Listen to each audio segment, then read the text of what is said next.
आफ्नो परिवारको लागि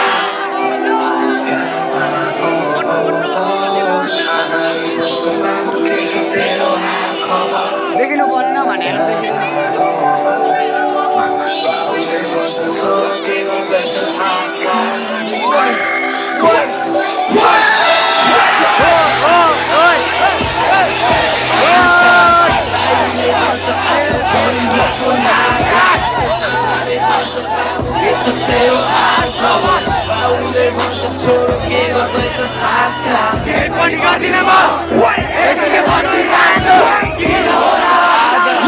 एकदमै साइको बाछु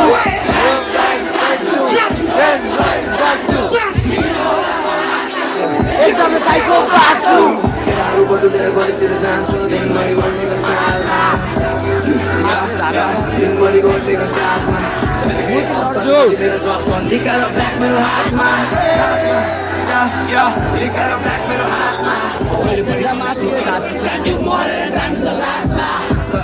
अर्को पालि अब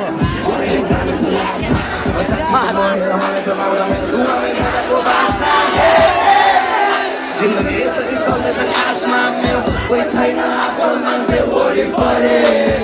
कोही खोज्दा बिग्रिन मेरो वरिपरि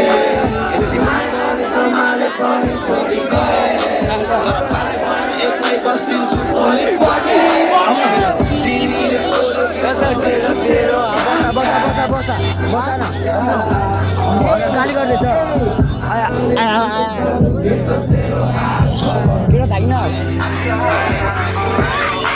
घरबाट धेरै टाढा छु आज म खुसिया कुकुरले खाएको छु सामान उठाउन र दिलसँगै जति पुग्ने गर्छु म मलाई छु अनि आमा फर्किन्छु बाटोमा हल्ला गरिदिन्छु मुख छाडिदिन्छु अनि समुख मलाई खोदै खान्छु मैले मलाई के साथै चौकीमा लगेर टाउकै टाउकोमा खाना मेरो यस्तै हो 3 वर्ष रिहाब सिरेको तर भइसकेको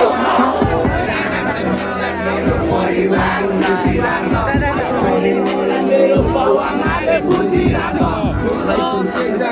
मेरो मन मेरो मन कसरी भन्नुमा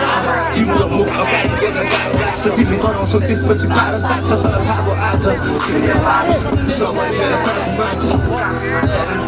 अब केही गर्ने सोचिरहेको छु आजबाट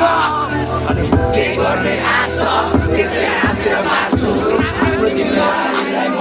आफै